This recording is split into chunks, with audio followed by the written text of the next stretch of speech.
Bismillahirrahmanirrahim. Assalamualaikum warahmatullahi wabarakatuh. Alhamdulillah, summa alhamdulillah, wassalatu wassalamu ala rasulillah, amma ba'd. Alhamdulillah, bagaimana kabarnya Bapak Ibu semua hari ini? Semoga selalu dalam limpahan karunia, cinta, rahmat, dan berkah dari Allah Subhanahu wa Ta'ala, sehingga Anda hidup dengan keadaan terbaik, dengan keadaan yang diridhai oleh Allah Subhanahu wa Ta'ala, dengan keadaan yang penuh kejayaan, kemuliaan, ketinggian, dan siap menerima rezeki yang berlimpah dari Allah Subhanahu wa Ta'ala. Bapak Ibu, pada kesempatan kali ini saya ingin menyampaikan sebuah materi yang sangat-sangat dahsyat Bapak Ibu, dan mudah-mudahan kita semua bisa menerima materi ini. Saya nggak gampang Bapak Ibu menyampaikan materi ini karena saya terus berlatih kepada diri saya sendiri, dan namanya ilmu Bapak Ibu ya. Jadi ini adalah ilmu yang mesti saya sampaikan, dan saya pun berlatih dengan sangat-sangat keras Bapak Ibu tentang ilmu ini ya. Dan ini adalah yang ke-29 ya, ilmu yang ke-29. Saya berharap sekali sebelum Anda melanjutkan ke materi yang ke-29 ini, Anda sudah mendengarkan materi-materi yang sebelumnya, karena materi-materi yang sebelumnya merupakan fondasi untuk sampai ke materi yang ke-29 ini. Jadi materi ini adalah materi yang sudah advance Bapak Ibu ya. Mungkin sedikit lebih tinggi dibandingkan dengan materi-materi yang sebelumnya. Dan mudah-mudahan saya mampu menyampaikannya dengan baik ya. Saya berdoa kepada Allah, Rabbi shrah li sadri wa yassir li amri wahlul 'uqdatam min lisani yafqahu qawli. Bapak Ibu, materi ini berjudul garis kebenaran, ya, garis kebenaran. Apa itu garis kebenaran? Bapak Ibu, ini materi yang merupakan lanjutan dari materi cermin ajaib. Jadi kalau Anda sudah pernah mendengarkan materi cermin ajaib, ya, bahwa ternyata seluruh kejadian-kejadian yang terjadi pada kehidupan kita itu hanyalah cermin Bapak Ibu ya. Hanya cermin terhadap diri kita, bahwa yang perlu dirubah adalah diri kita dan bukan orang lain ya. Maka ketika kita mampu menjadikan seluruh kejadian yang berada dalam kehidupan kita ini adalah sebagai cermin, maka rezeki akan jauh lebih mudah datang. Nah, ini kelanjutan dari materi itu ya Bapak Ibu, untuk lebih dalam lagi kepada materi cermin ajaib, dan ini merupakan perisai rezeki Bapak Ibu. Jadi garis kebenaran ini membongkar perisai rezeki. Jadi sudah beberapa perisai-perisai yang saya bahas dalam kesempatan-kesempatan sebelumnya, dan perisai yang saya ingin bahas di kesempatan kali ini halus sekali Bapak Ibu, halus sekali. Tapi saking halusnya kita nggak menyadari Bapak Ibu ya. Saking halusnya ini, dan ini sering muncul Bapak Ibu. Dia seperti apa ya Bapak Ibu ya, seperti kuku, seperti rambut gitu ya. Kita potong muncul lagi gitu ya Bapak Ibu ya, kita potong muncul lagi ya. Dan ini halus sekali gitu ya. Ketika kita tidak menyadarinya, maka perisai ini dia seperti padang ilalang Bapak Ibu ya. Dia kalau nggak dibersihkan dia naik lagi, nggak dibersihkan dia naik lagi, sehingga akhirnya rezeki yang tadinya mau datang Bapak Ibu nggak jadi datang karena ada perisai ini ya. Dan saya kasih judul perisai ini dengan garis kebenaran ya. Oke, saya mulai Bapak Ibu ya, untuk menjelaskan tentang garis kebenaran. Ya, mudah-mudahan saya juga berharap Anda berdoa kepada Allah, meminta agar mampu menerima materi ini dengan lapang dada, dengan yang terbaik dari Allah Subhanahu wa Ta'ala, agar rezeki kita setelah ini itu terbuka lebar. Jadi memang saya meyakini Bapak Ibu ya, saya meyakini seyakin-yakinnya, hakul yakin Bapak Ibu, ketika kita mampu menjalankan materi ini, maka rezeki itu dahsyat Bapak Ibu, luar biasa, berlimpah ruah datang kepada kita ketika kita mampu melakukan ini gitu ya. Cuma kalau kita nggak mampu melakukan materi yang ke-29 ini, ya pantas saja kalau rezeki kita ini tertahan Bapak Ibu ya. Utang nggak lunas, piutang nggak terbayar, proyek kok nggak jalan gitu ya. Pantas Bapak Ibu kalau seandainya kita tidak mau melakukan yang nomor 29 ini ya. Bismillah ya Bapak Ibu ya. Saya juga lagi latihan Bapak Ibu ya. Saya juga sedang latihan. Oke Bapak Ibu,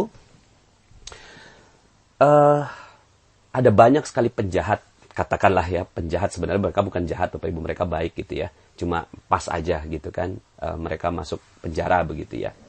Nah, ketika ditanyakan kepada para penghuni penjara ini gitu ya, misalnya contoh Bapak Ibu ya, ada seorang pembunuh yang sudah membunuh 10 orang. Dia sudah membunuh 10 orang Bapak Ibu. Dia sudah bunuh 10 orang. Terus kemudian ketika ada yang wawancara, Pak pembunuh gitu ya, Pak X gitu ya, kenapa kok kamu tega banget gitu membunuh 10 orang gitu. Rata-rata dari para pembunuh berdarah dingin ini jawabannya unik Bapak Ibu ya. Jawabannya begini Bapak Ibu. Ya gimana saya nggak ngebunuh gitu ya. Gimana saya nggak ngebunuh? Saya sudah bikin garis gitu ya. Saya sudah bikin garis. Terus kemudian saya bilang, sesiapa yang melewati garis saya ini, maka saya akan tembak gitu ya. Terus kemudian ada satu orang yang lewat, saya tembak. Ada orang yang kedua lewati garis itu, saya tembak. Orang ketiga melewati garis itu, saya tembak. Sampai ada 10 melewati garis itu, ya saya tembak. Kan saya udah kasih tahu bahwa saya punya garis gitu ya. Ini garis saya, siapa yang ngelewatin garis saya, maka saya akan tembak. Sekarang pertanyaannya, siapa yang salah gitu. Jadi Bapak Ibu, kebanyakan para pembunuh berdarah dingin, para orang-orang yang dia melakukan kesalahan itu selalunya dia itu mengatakan bahwa saya sudah buat garis, tapi mereka yang melewati garis saya. Maka saya pantas dong kalau saya bunuh gitu kan. Terus kemudian uniknya lagi, orang seperti ini malah bertanya, siapa coba yang salah gitu. Coba kalau kamu jadi saya udah bikin garis, terus kemudian saya bunuh, siapa yang salah? Kita jadi kebingungan Bapak Ibu menjawab atau melihat fenomena ini gitu ya. Kok ya dia dengan mudahnya membuat garis kebenaran gitu Bapak Ibu. Garis kebenaran yang dia pahami. Mungkin garis kebenaran itu berupa, saya kan udah bilang kamu jangan masuk rumah saya. Nah, itu garis kebenarannya rumah. Saya kan udah bilang kamu jangan menghina saya. Oh berarti garis kebenarannya adalah penghinaan. Kan saya udah bilang gitu ya, ini adalah harta saya, kamu jangan ambil gitu kan. Nah ini garis kebenaran gitu ya. Nah Bapak Ibu, ini yang disebut sebagai garis kebenaran. Semua orang memiliki garis kebenarannya masing-masing Bapak Ibu. Ya. Semua orang memiliki garis kebenarannya masing-masing. Kita itu selalu melindungi diri kita Bapak Ibu. Selalu melindungi diri kita itu dengan garis kebenaran. Dan garis kebenaran ini sebenarnya juga relatif. Kita udah belajar, katakanlah misalnya kita belajar ilmu tajwid misalnya ya. Atau misalnya kita belajar ilmu matematik misalnya. Kita belajar ilmu matematik ya. 1 tambah 1 sama dengan 2. Berarti ini garis kebenaran Bapak Ibu. Kita udah tahu bahwa ini benar. Terus kemudian ada orang gitu kan yang bilang, loh 1 tambah 1 bukan 2, 1 tambah 1 3. Terus kemudian kita bilang, ya enggak lah 1 tambah 1 2 gitu. Terus kemudian orang yang di luar sana gitu ya, itu ngotot sekali gitu. Enggak 1 tambah 1 3 gitu. Kemudian akhirnya kita menggunakan garis kebenaran untuk menghukumi ini Bapak Ibu. Menghukumi ini. Kalau ini kita lebih mudah gitu kan. Kan kita tahu bahwa ini adalah kebenarannya. 1 tambah 1 ya sama dengan 2. Tapi bagaimana kalau seandainya kebenarannya itu adalah sesuatu yang relatif Bapak Ibu. Ya. Kan saya udah bilang, saya mau istirahat gitu. Terus kemudian tiba-tiba ada orang yang bersuara tinggi. Terus kemudian kita tembak orang yang bersuara tinggi itu. Kan saya bilang, saya lagi istirahat gitu. Ini relatif sekali gitu kebenarannya. Cuma yang sering terjadi Bapak Ibu, akhirnya ini kebanyakan orang gitu ya, melakukan yang namanya garis kebenaran. Bukan hanya para penjahat itu sebenarnya gitu ya. Saya juga ketika mendapatkan materi ini Bapak Ibu, ini saya mendapatkan materi ini luar biasa. Saya baru paham, oh pantas saja gitu ada rezeki-rezeki saya yang tertahan. Karena saya merasa diri saya punya garis kebenaran Bapak Ibu. Dan saya pertahankan dengan kuat. Ketika ada orang yang tidak suka dengan garis kebenaran yang saya buat, kemudian saya salahkan orang lain. Gitu Bapak Ibu. Ya. Yang sering terjadi akhirnya gitu ya, kita tuh sering membuat kambing hitam Bapak Ibu. Kambing hitam terhadap apapun gitu ya. Kambing hitam terhadap apapun. Ketika kita misalnya tidak berhasil gitu ya dalam sebuah bisnis, terus kemudian kita bilang, ya iyalah gitu. itu sih gitu nggak ngajarin saya, itu sih dia gitu ya mengkhianati saya, itu saya ditipu sama tuh orang gitu kan. Sudahlah nggak pakai cermin ajaib, dia pakai garis kebenaran Bapak Ibu. Garis kebenaran ini ya dia menyalahkan orang lain. Yang benar siapa? Saya yang benar. Semua di luar saya itu salah gitu. Dia pakai garis kebenaran Bapak Ibu. Sehingga akhirnya orang yang di luar dia harus salah. Dan satu-satunya orang yang paling benar di muka bumi ini adalah saya. Gitu Bapak Ibu. Nah ini dididik Bapak Ibu. Kita dididik dari kecil tentang garis kebenaran ini. Pantas aja ya kalau garis kebenaran ini semakin lama semakin menjulang Bapak Ibu ya. Semakin lama semakin menjulang. Misalnya contoh gitu ya. Kita anak-anak kita gitu kan. Terus kemudian anak kita jatuh nih Bapak Ibu ya. Anak kita jatuh terus kemudian nangis gitu. Terus kemudian dia jatuhnya di tangga. Terus kemudian tangganya yang kita pukul. Nakal ini tangga gitu kan. Tangga ini nakal gitu kan. Iya nih udah biarin mama omelin ini tangganya. Terus kemudian anak kita itu diem Bapak Ibu. Gitu ya. Merasa garis kebenarannya sudah muncul. Bahwa dia yang benar. Terus kemudian yang salah adalah tangga Bapak Ibu. Nah kita dari kecil seperti itu Bapak Ibu. Ya. Jatuh dari sepeda. Terus kemudian wah ini sepedanya. Iya ini sepedanya yang salah gitu. Sehingga akhirnya setiap ada kejadian, kita selalu menggunakan garis kebenaran dan orang lain yang salah. Sehingga akhirnya dengan garis kebenaran ini, kita nggak mau bertanggung jawab Bapak Ibu terhadap apapun yang terjadi pada diri kita.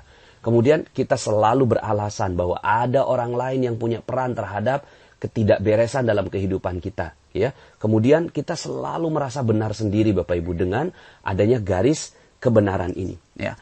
Nah dampaknya Bapak Ibu, dampaknya terhadap garis kebenaran ini akhirnya seluruh masalah-masalah di kehidupan kita, coba perhatikan Bapak Ibu ya, saya juga akhirnya juga meneliti kesalahan-kesalahan saya Bapak Ibu ya. Waktu itu kok bisnis nggak bener gitu, kemudian saya kok ditipu orang, loh kok saya nggak berhasil dalam sebuah bisnis, loh kok saya ini ternyata sebabnya sederhana Bapak Ibu. Sebabnya sederhana, semua utang kok nggak lunas, piutang kok nggak dibayar orang gitu ya. Terus kemudian kok istri kok nggak nurut sama saya gitu ya. Kemudian ada yang suaminya diambil orang gitu kan, ya. Terus kemudian ada rumah kok kebakaran gitu ya. Hal-hal yang kayak gitu Bapak Ibu. Anak kok diculik orang, digangguin dan seterusnya. Ternyata cuma satu Bapak Ibu, cuma satu. Selain materi-materi yang kita sudah bahas dalam kesempatan-kesempatan sebelumnya, dalam kesempatan ini saya ingin menyampaikan bahwa ternyata kita seluruh masalah-masalah itu hadir karena kita pasang garis kebenaran kita Bapak Ibu. Pasang garis kebenaran, maka apa yang terjadi? Masalah muncul dan rezeki hilang Bapak Ibu. Ya, masalah muncul dan rezeki hilang.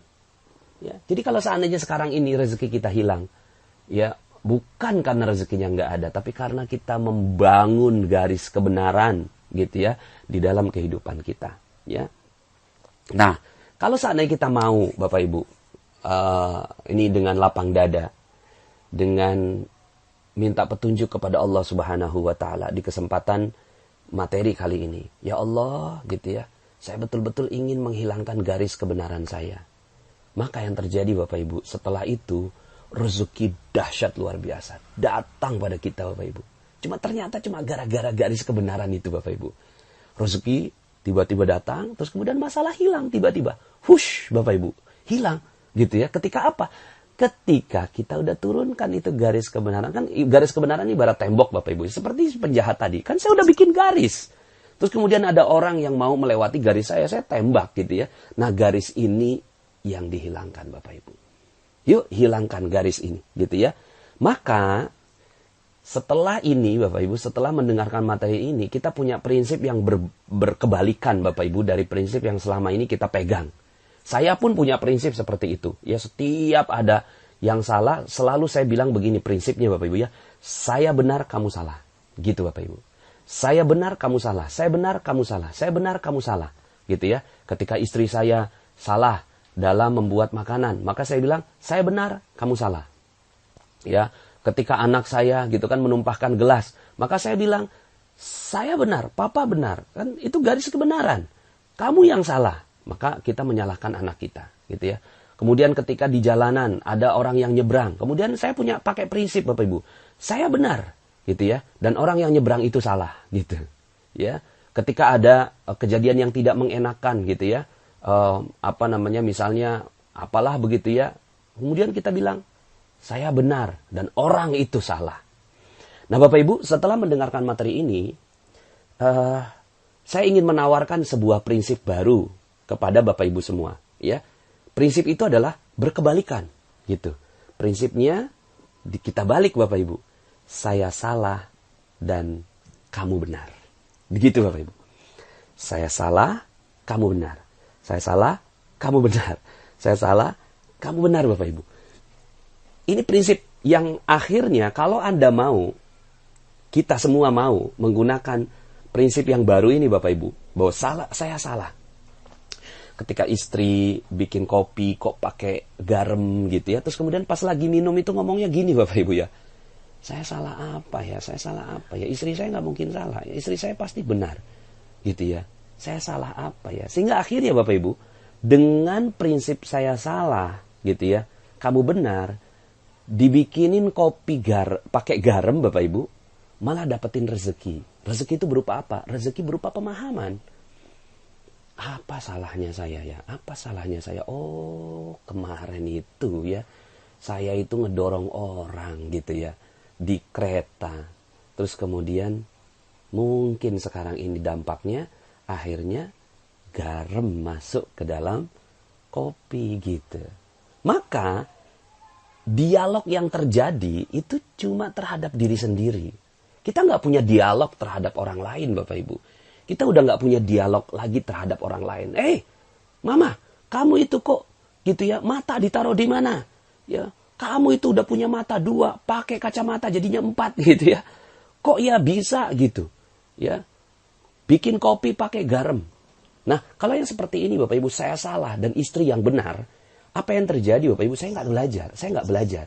Saya tidak belajar sesuatu dari peristiwa kopi pakai garam itu Bapak Ibu. Maka saya tidak mendapatkan kesempatan untuk dapatkan rezeki. Karena pemahaman itu rezeki. Ya, memahami sesuatu itu adalah rezeki Bapak Ibu.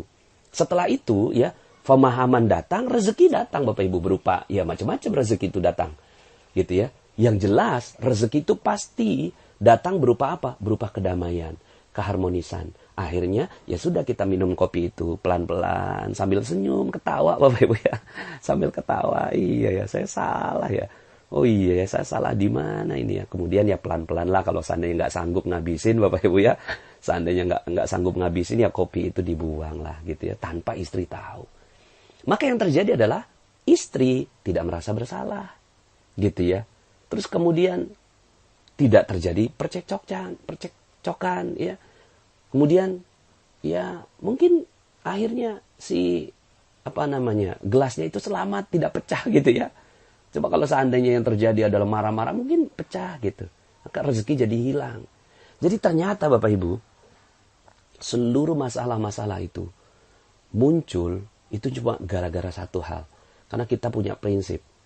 Saya benar dan kamu salah. Sekarang kita balik Bapak Ibu. Saya salah, kamu benar. Saya salah, kamu benar. Saya salah, kamu benar. Akhirnya Bapak Ibu ya. Ini kalau Anda berkenan betul-betul Bapak Ibu, pakai ilmu ini Bapak Ibu, akhirnya kita bisa mengucapkan kata-kata seperti ini Bapak Ibu. 70 kali sampai 100 kali Bapak Ibu. Ngomongnya gini, saya salah, saya salah, saya salah, saya salah, saya salah. Gitu Bapak Ibu ya.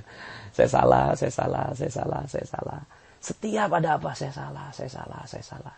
Saya salahnya di mana? Salah apa? Saya salah, saya salah, saya salah. Gitu Bapak Ibu ya. Jadi akhirnya ya ilmu ini membuat kita akhirnya selalu mengucapkan saya salah, saya salah, saya salah. Pak Nas, kalau kayak gitu gimana nantinya? Ya kita nggak punya kepercayaan diri gitu. Mungkin akhirnya ilmu ini berbeda Bapak Ibu. Karena saya mengambil dari manusia terbaik Bapak Ibu. Saya renung-renungkan gitu ya. Manusia terbaik di muka bumi ini. Manusia termulia yang dipuji oleh Allah Subhanahu wa ta'ala. Bahkan seluruh makhluk itu menghormati dan memuliakannya.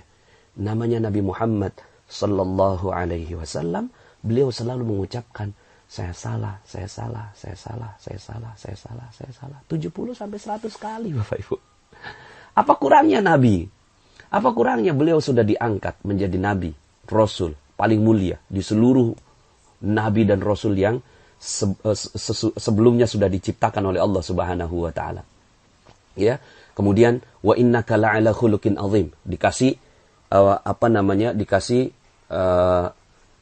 jabatan tertinggi. Wa innaka la'ala khuluqin azim, sesungguhnya akhlak kamu itu adalah akhlak yang paling mulia. Gitu. Terus kemudian wa innaka la'ala in huwa illa wahyu yuha, sesungguhnya tidak ada yang kamu ucapkan ya Rasulullah kecuali wahyu.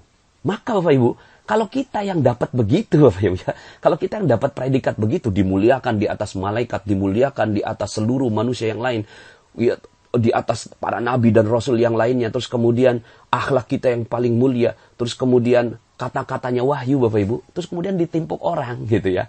Ditimpuk orang. Tuk gitu ya. Kita ngomongnya gimana Bapak Ibu? Kalau kita pakai prinsip saya benar, kamu salah.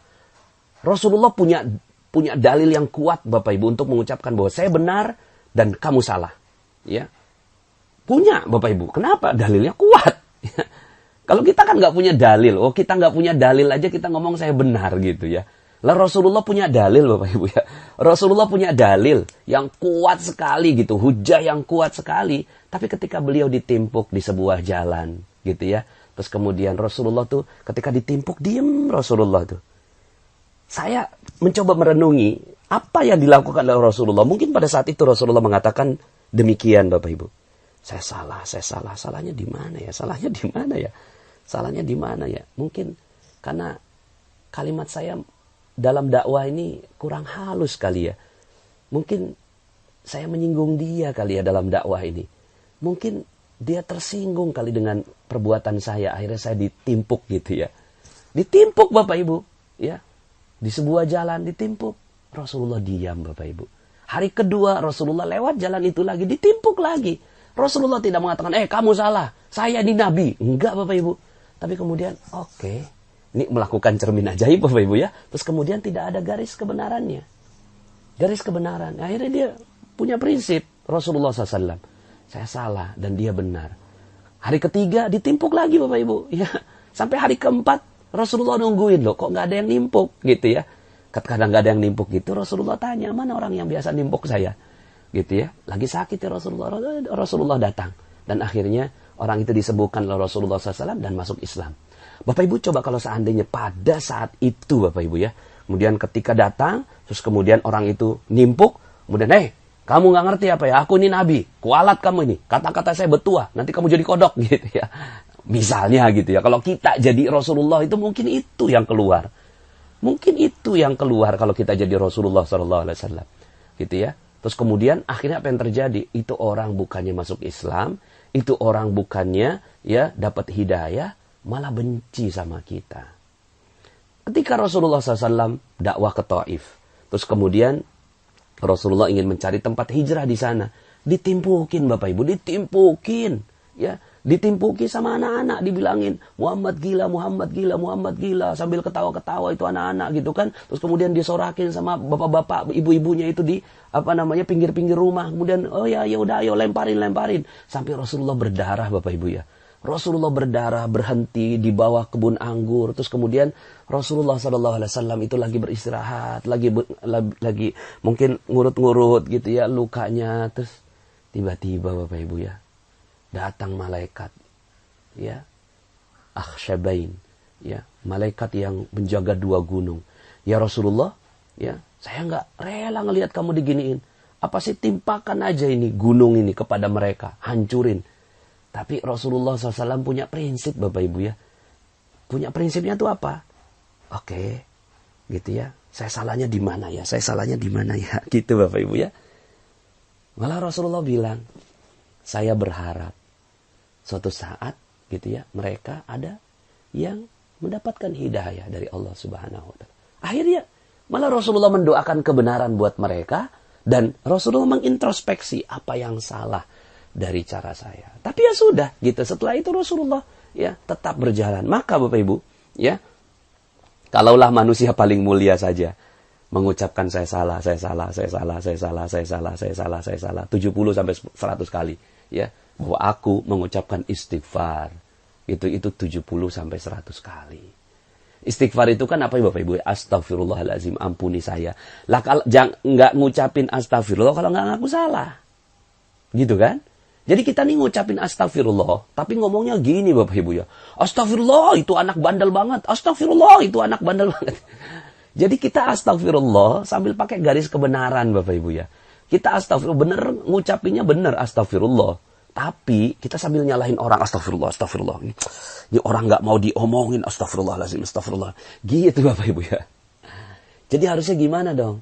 Harusnya ucapkan saya salah. Salahnya apa ya? Coba pikirkan. Jadikan cermin ajaib Bapak Ibu. Saya salah. Salahnya di mana ya? Gitu ya. Astagfirullahaladzim. Maka pengucapan istighfar menjadi benar. Pengucapan istighfar, ngaku salah, baru istighfar. Gitu ya. Ngaku salah, saya salah. Baru ampuni saya ya Allah. Saya salah, ampuni saya. Maka Bapak Ibu, saya sih ingin menawarkan Bapak Ibu ya, untuk kita menggunakan prinsip ini Bapak Ibu. Ya.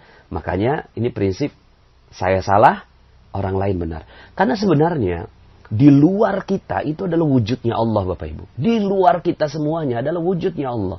Terserah apakah bentuknya itu kita ditimpuk orang, dihina orang, kemudian dilecehkan orang, ya, itu adalah bentuk Allah ingin kasih tahu ke kita, gitu. Mungkin kita dijambret sama orang, gitu ya, diambil uang kita sama orang, terus kemudian kita langsung ngomongnya, oke, saya salah. Itu sih jambret benar gitu. Sebenarnya bukan jambret yang benar Bapak Ibu ya. Tapi perilaku Allah yang ngambil uang kita itu pasti benar Bapak Ibu. Pasti benar. Karena tidak ada yang terjadi di luar kehidupan kita kecuali adalah wujudnya Allah. Tidak ada yang terjadi di luar kehidupan kita kecuali wujudnya Allah. Maka yang namanya Allah Al-Haq. Benar, Maha benar. Maka semua yang ada di luar kita benar. Siapa yang salah? Dalam diri kita. Saya salah. Oke, saya salahnya di mana? Kok saya dijambret orang ya, gitu ya? Saya salahnya di mana? Apa salah saya? Akhirnya Bapak Ibu, dengan prinsip saya salah ini, kita lagi menarik rezeki Bapak Ibu. Kita sedang menarik pemahaman, sedang menarik ilmu Bapak Ibu, sedang menarik sebuah pengetahuan Bapak Ibu. Ya, akhirnya ini yang terjadi. Kita sedang menarik sesuatu. Tapi kalau kita bilang, saya benar. Loh, itu jambret itu salah. Dasar jambret. Apa yang terjadi Bapak Ibu? Ya, yang terjadi akhirnya kita merusak terumbu karang Bapak Ibu. Kemudian cermin ajaib kita nggak pakai Bapak Ibu. Ya, kemudian ya perisai rezekinya itu meningkat dengan tinggi Bapak Ibu. Maka apa yang terjadi? Seluruh rezeki hilang dari sisi kita. Nah, kalau kita dijambret gimana? Ya kalau dijambret, ya kita bilang, oke, saya salah. Jadikan ini alat introspeksi Bapak Ibu. Saya salah. Apa salahnya saya? Oh, mungkin karena gitu, ya. Terlalu mencolok itu tasnya, tas baru. Oh, mungkin karena terlalu cinta sama tuh tas. Oh, mungkin karena itu ada uang yang enggak ya halal yang saya terima. Oh, ya mungkin karena saya pernah ngomeli anak saya gitu. Oh, ya karena pernah gitu ya. Gitu Bapak Ibu. Sehingga akhirnya kita punya dapat sekali Bapak Ibu menyerap banyak sekali energi gitu ya terhadap diri kita ketika kita salah. Nah, perkara setelah itu kemudian kita datang ke polisi, Pak polisi tolong dong bantuin saya, ini saya dijambret orang gitu ya. Itu perkara berbeda, itu jadi amal soleh. Niat kita supaya itu orang menjadi orang yang jauh lebih baik. Itu, tapi hatinya Bapak Ibu, hatinya kita selalu mengatakan saya salah. Nah, sekarang Bapak Ibu, yuk sama-sama kita gunakan prinsip ini Bapak Ibu. Prinsip saya salah, kamu benar. Coba Bapak Ibu pakai di keluarga. Gitu ya. Pakai di keluarga. Gimana cara pakai di keluarga? Ketika konflik suami istri Bapak Ibu. Maka coba masing-masing itu ngomong, saya salah, kamu benar. Saya salah, kamu benar. Bapak Ibu, kalau itu yang terjadi, kira-kira jadi berantem nggak Bapak Ibu ya? Nggak jadi Bapak Ibu. Semua masalah keluarga itu dimulai dari masing-masing menganggap dirinya benar. Gitu. Nah, kalau sudah kayak gitu ya, maka apa yang terjadi? Yang terjadi rezeki nggak datang Bapak Ibu. Saya pernah waktu itu ya, saya satu ketika gitu ya, saya lagi ada urusan di Jakarta. Kalau di Jakarta ini enak naik kereta Bapak Ibu ya. Di kereta itu biasa udah ada kartunya, jadi saya udah punya kartu terusan Bapak Ibu ya. Sehingga akhirnya saya ambil aja dengan pede, bawa tas, bawa dompet gitu kan, langsung pergi ke kereta Bapak Ibu ya. Ya bisalah masuk kereta. Pas nyampe di tempat tujuan, saya langsung pesen Gojek Bapak Ibu ya. Saya pesen Gojek, terus kemudian Gojeknya datang gitu. Terus kemudian saya mencoba merogoh-rogoh kantong saya Bapak Ibu ya. Dan dompet saya lihat, loh kok di dompet nggak ada uang sama sekali Bapak Ibu ya. Nggak ada uang sama sekali di dompet saya Bapak Ibu ya. Terus kemudian, ya Allah, itu istri Bapak Ibu, sebelum saya berangkat itu nguras dompet saya Bapak Ibu ya. Dompet saya dikuras, dia belanja Bapak Ibu. Saya tanyain, Mi, kamu ini dompet, uangnya dikemanain? Iya, aku ambil semua, Bi. Maaf ya, Bi. Gitu. Ya Allah, pas banget tuh ATM lagi dibawa sama dia Bapak Ibu ya. Jadi akhirnya, saya tuh di dompet nggak ada uang, nggak ada ATM Bapak Ibu. Ya. Nah, apa yang saya lakukan pada saat itu? Saya tarik napas Bapak Ibu ya. Terus kemudian saya pakai prinsip ini. Oke, saya salah gitu ya. Saya akui, saya bilang ya, Mi gitu ya. Ya salah Mi, saya salah Mi, saya salah Mi. Kamu yang benar gitu ya. Nah dia istri saya juga akhirnya, oh iya maaf Bi, maaf ya Bi. Gimana jadinya Bi, gimana? Dia nanya-nanya saya terus, bentar. Aku cari ide dulu saya bilang gitu kan. Ya Allah, masa iya sih saya minta tolong sama tukang ojek untuk nggak bayar. Kayaknya rasanya ya nggak bener gitu ya Bapak Ibu ya. Akhirnya saya coba rogo-rogo, ngeliatin di dompet saya, di tas saya. Siapa tahu masih ada uang nyelip Bapak Ibu ya. Ternyata bener Bapak Ibu, alhamdulillah ada uang nyelip gitu ya. Ada uang nyelip yang akhirnya saya bisa bayar itu tukang Gojek Bapak Ibu. Coba. Kalau seandainya pada saat itu saya pakai prinsip saya benar, kamu salah. Siapa yang salah dalam kondisi ini Bapak Ibu? Jelas-jelas yang salah istri saya. Yang benar siapa? Ya saya. Itu jelas Bapak Ibu fakta. Faktanya saya selalu pakai dompet. Gitu ya, kemana-mana dompet itu selalu ada di kantong celana. Itu fakta. Ya, berarti benar. Lah istri saya kok ngambil uang nggak pakai izin gitu ya. Mestinya kan dia ngomong gitu ya. Kalaupun nggak pakai izin ya biasa, kalau saya memang namanya uang itu ya silakan aja gitu ya, uang istri, uang saya kan uang istri juga. Tapi Bapak Ibu, pada saat itu saya bersedia mengambil kesempatannya. Karena ini adalah bungkus permen Bapak Ibu ya. Ini bungkus permen, maka saya pakai. Oke, saya salah. Akhirnya Bapak Ibu, apa yang terjadi? Yang terjadi akhirnya istri saya tenang di rumah gitu ya. Dia nggak merasa tertekan batinnya. Kalau merasa salah ya namanya juga orang, akhirnya dia merasa, ya Bi, aku yang salah, saya juga merasa salah gitu ya. Saya salahnya apa ya? Akhirnya saya dapat pengetahuan Bapak, oh iya salahnya ini, saya pernah melakukan apa sebelumnya, begitu Bapak Ibu ya. Terus kemudian tukang Gojeknya akhirnya juga tenang gitu ya Bapak ya. Nah, kalau seandainya ya ilmu ini dipakai kepada anak gitu ya, anak melakukan kesalahan, terus kemudian orang tua gitu ya nggak langsung mengatakan kamu itu yang salah. Ya, maka si anak ini merasa tenang Bapak Ibu. Ini kaitannya dengan ilmu parenting, gitu ya. Ilmu parenting, apa yang dilakukan anak pasti benar Bapak Ibu ya. Kenapa? Karena semua, gitu ya, itu adalah ilham dari Allah. Nah, sambil kita belajar tentang kebenaran bareng-bareng, gitu ya. Cuma kebenarannya nggak mutlak. Pasti si ayah benar dan anak salah.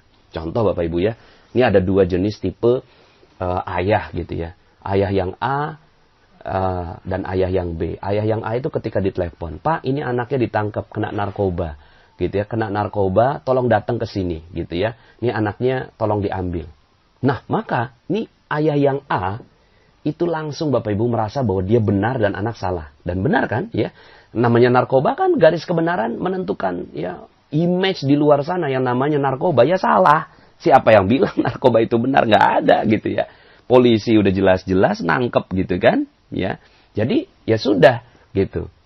Si ayah A nyampe ke Polres, nampar si anak gitu. Nggak tahu malu, bikin malu keluarga. Apa yang terjadi Bapak Ibu?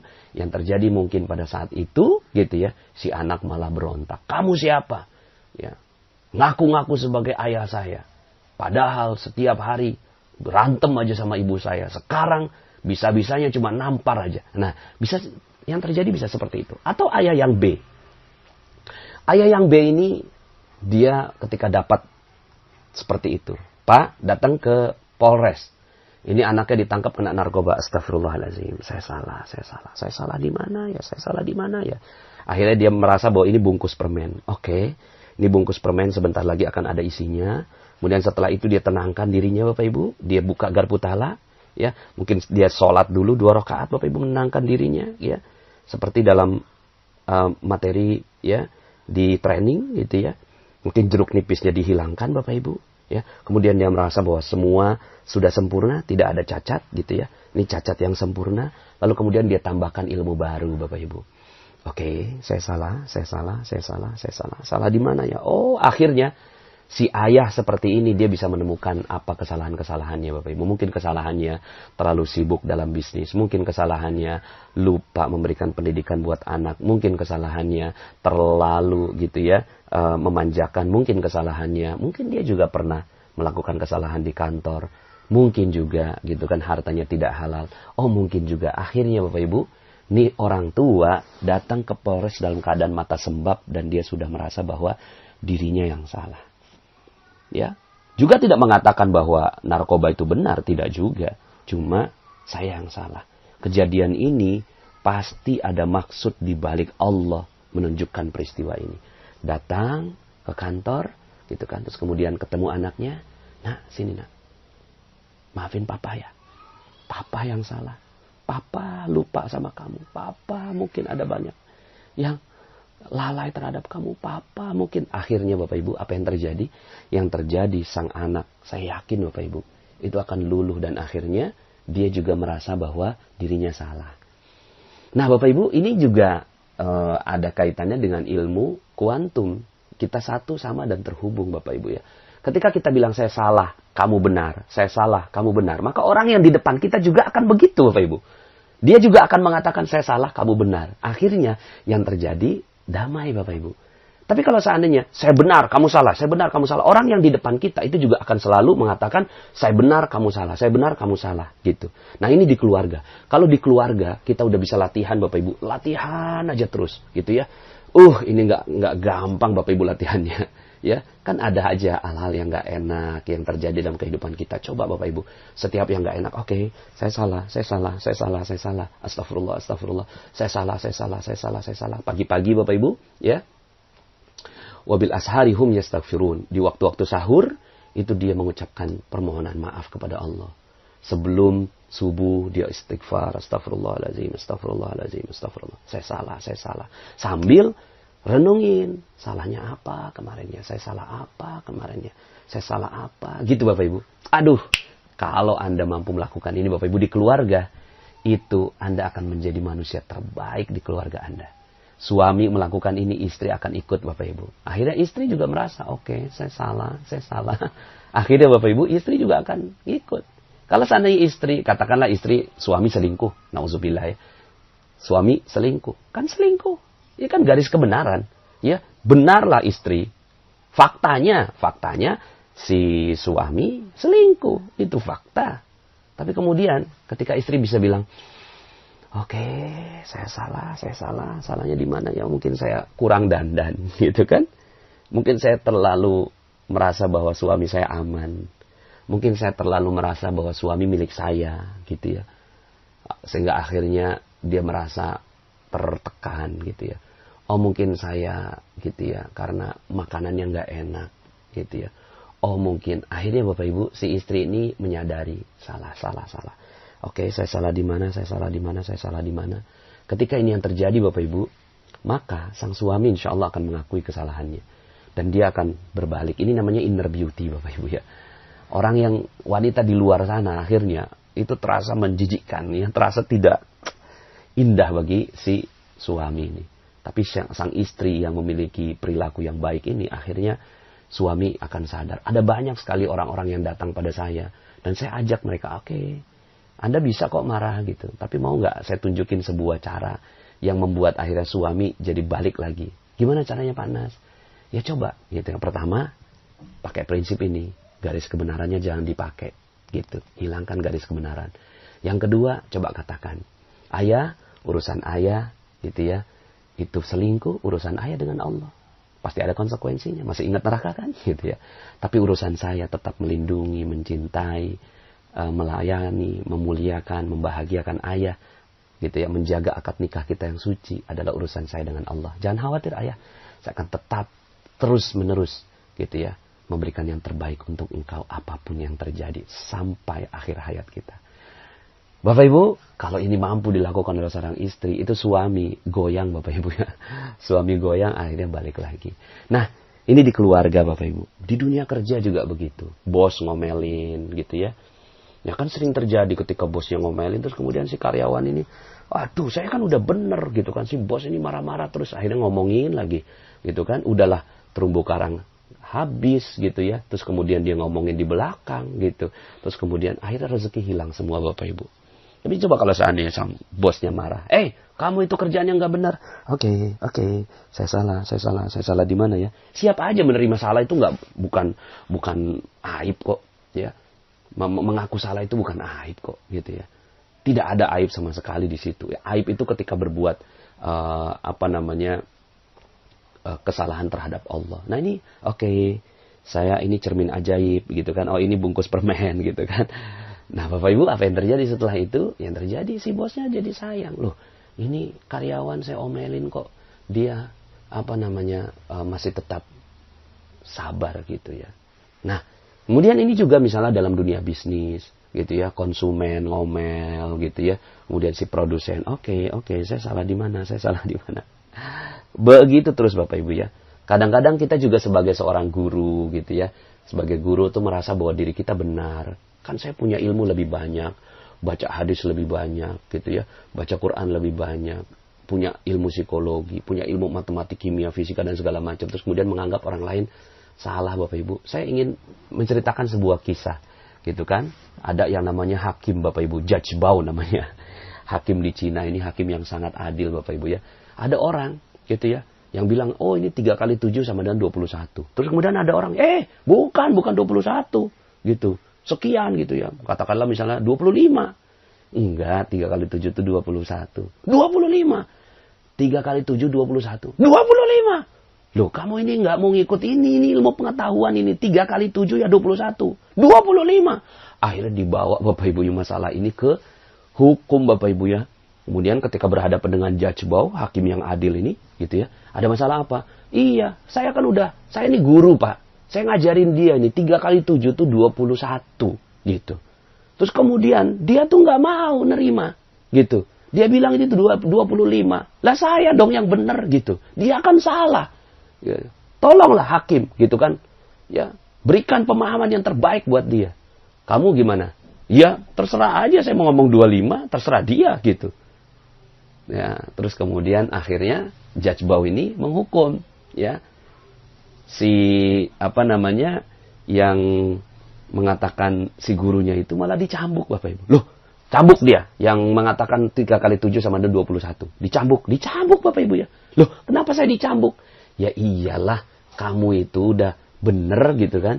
Tapi kamu itu mempertontonkan kebenaran kamu gitu ya terhadap orang yang bodoh gitu.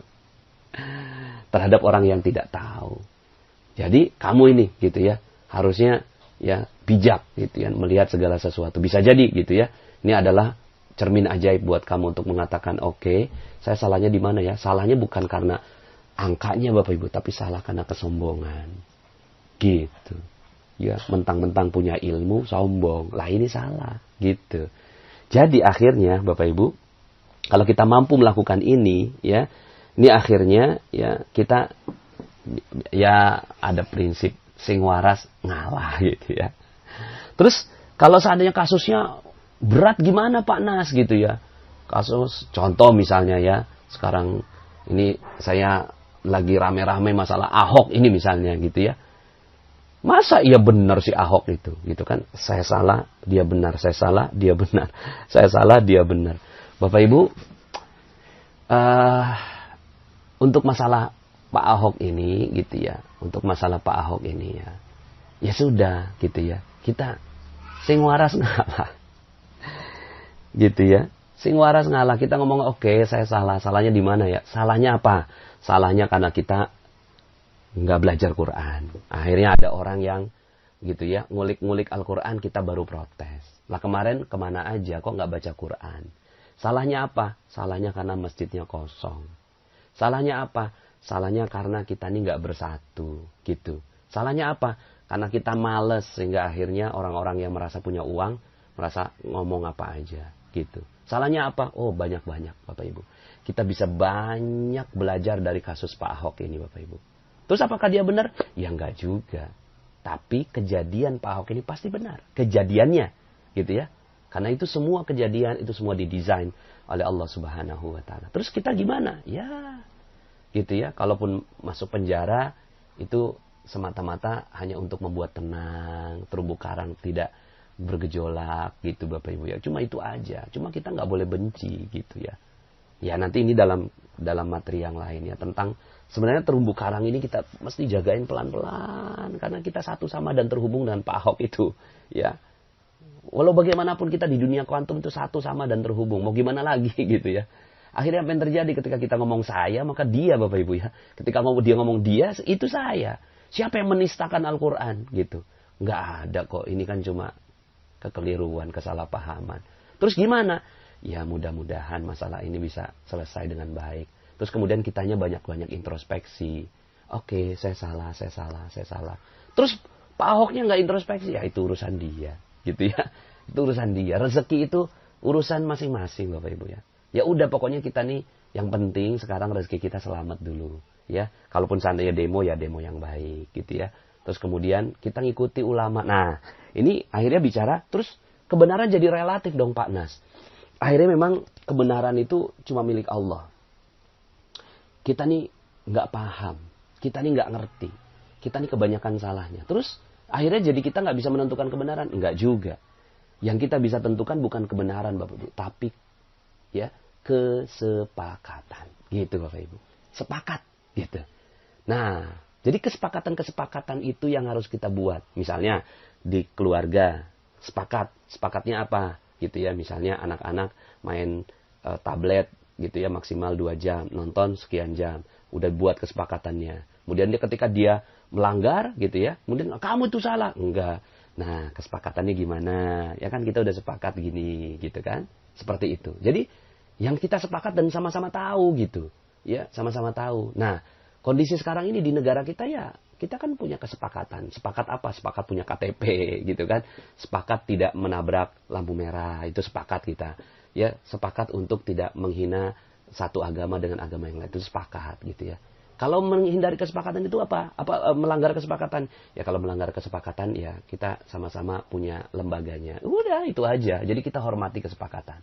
Yang jelas kita nih nggak ngerti apa-apa. Wallahu a'lam. Ya. Allah yang Maha tahu. Nah, sekarang udah nggak usah terlalu jauh ke sana gitu ya. Yang jelas gini Bapak Ibu ya, kalau saya pribadi itu mencoba belajar Bapak Ibu. Membaca hadis, membaca ini supaya apa? Supaya tingkat kesalahan saya nggak salah-salah amat Bapak Ibu ya. Tapi tetap gitu ya, kita tuh merasa bahwa oke, saya salah gitu ya. Nah, kemudian kalau ada suatu hal ya kesepakatan dan berjamaah. Gitu Bapak Ibu, berjamaah. Kayak ulama gitu ya, ulama bersepakat, ulama duduk dalam satu majelis. Yadullah ma'al jamaah. Tangan Allah bersama dengan orang-orang yang berjamaah. Artinya kita nggak boleh sendirian. Ya, bismillah. Insya Allah mudah-mudahan dengan ini akhirnya Allah Subhanahu wa Ta'ala memberikan kedamaian. Ya, ujung-ujungnya yang kita inginkan adalah kedamaian dan rezeki Bapak Ibu yang berlimpah ruah. Oke, nggak usah terlalu jauh ke sana. Sekarang untuk kita Bapak Ibu, ya. Kita bilang bahwa saya salah, kamu benar. Saya salah, kamu benar. Saya salah, kamu benar. Kalau ini yang terjadi Bapak Ibu, siap-siap Bapak Ibu ya. Garis kebenarannya diturunkan, maka rezeki akan mengalir deras Bapak Ibu. Garis kebenaran turunin Bapak Ibu, ya. Garis kebenaran turunin gitu ya, nggak usah jadi tembok dan kemudian kita selalu mengatakan saya salah. Fakta di luar sana pasti benar. Karena tidak ada kejadian yang terjadi kecuali atas izin Allah Subhanahu wa Ta'ala. Ya. Waktu itu juga Bapak Ibu, saya waktu itu ngisi training Magnet Rezeki di Makassar, tiba-tiba ada yang deketin saya gitu. Pak Fitra mana Pak Fitra gitu. Nggak tahu saya Pak Fitra yang mana. Saya nggak kenal ini saya nggak tahu Pak Fitra kayaknya nggak kesini, saya bilang gitu kan. Nah terus kemudian saya sibuk mencari pengurus gedung Bapak Ibu ya. Karena udah acara udah mau mulai gitu ya. Tapi kok pengurus gedungnya belum ada gitu. Ya saya cari-cari, orang itu datang lagi. Pak Fitra mana Pak Fitra? Nggak tahu saya Pak Fitra gitu. Ya udah saya lagi sibuk ini gitu kan. Akhirnya saya coba cari-cari yang ngurusin gedung. Orang itu datang lagi Bapak. Pak Fitra mana Pak Fitra? Kemudian adik saya namanya Fikri. Ya saya Fikri gitu kan. Bapak pengurus gedung. Oh ternyata gitu ya.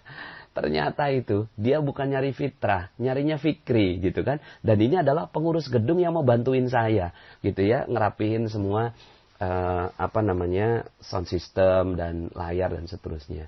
Kemudian pada saat itu Bapak Ibu, kalau seandainya saya perturutkan, saya benar, kamu salah. Kamu itu nyarinya Fikri harusnya, bukan Fitra gitu. Tapi saat itu saya setting diri saya. Oke, saya salah. Salahnya di mana ya? Salahnya di mana? Akhirnya Bapak Ibu, alhamdulillah acara hari itu berjalan lancar. Tapi kalau seandainya saya mengatakan, saya benar, kamu itu gitu kan. Udahlah datang terlambat gitu kan. Terus kemudian nyarinya Fitrah gitu ya. Yang benar ya saya, kamu yang salah. Yang terjadi Bapak Ibu, mungkin saya ngisinya jadi nggak nyaman, jadi nggak enak gitu kan. Ruangan itu jadinya nggak nyaman dengan kata-kata saya. Akhirnya rezeki tidak datang dan berlimpah pada saya.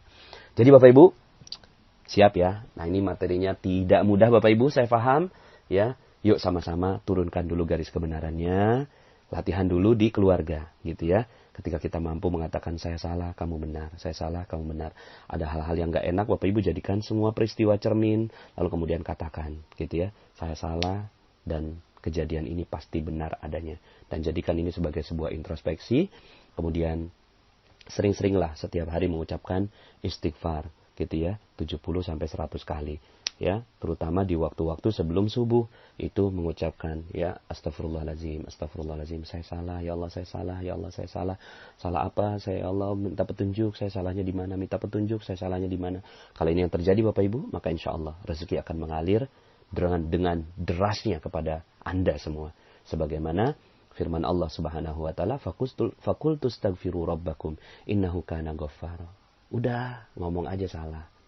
Maka Allah Maha Pengampun, ya. Maka kata Allah, yursilis sama alaikum midrara, akan diberikan rezeki yang berlimpah ruah berupa hujan dari atas langit dengan deras kepada kamu. Wa yumdidkum bi amwal, gitu kan? Akan ditambahkan harta-harta, wabanin, anak-anak, ya. Wa yaj'al lakum jannat, akan diberikan kebun-kebun, rezeki-rezeki di antara sekitar kamu. Wa yaj'al lakum anhara, kamu enggak perlu ngurusin kebun kamu, itu ada sungai yang mengalir di samping kanan kirinya, gitu ya. Nah, ini ada dalam surat Nuh Bapak Ibu ya. Jadi istighfar itu adalah garis kebenaran Bapak Ibu. Hilangkan garis kebenarannya, akui bahwa kita salah dalam segala kejadian, dan siap untuk selalu belajar dalam segala sesuatu. Terima kasih, mohon maaf atas segala kekurangan. Semoga materi ini bisa memberikan manfaat untuk Anda semua. Ya, terima kasih. Billahi taufiq wal hidayah. Saya Nasrullah, sampai jumpa dalam kesempatan audio berikutnya. Assalamualaikum warahmatullahi wabarakatuh.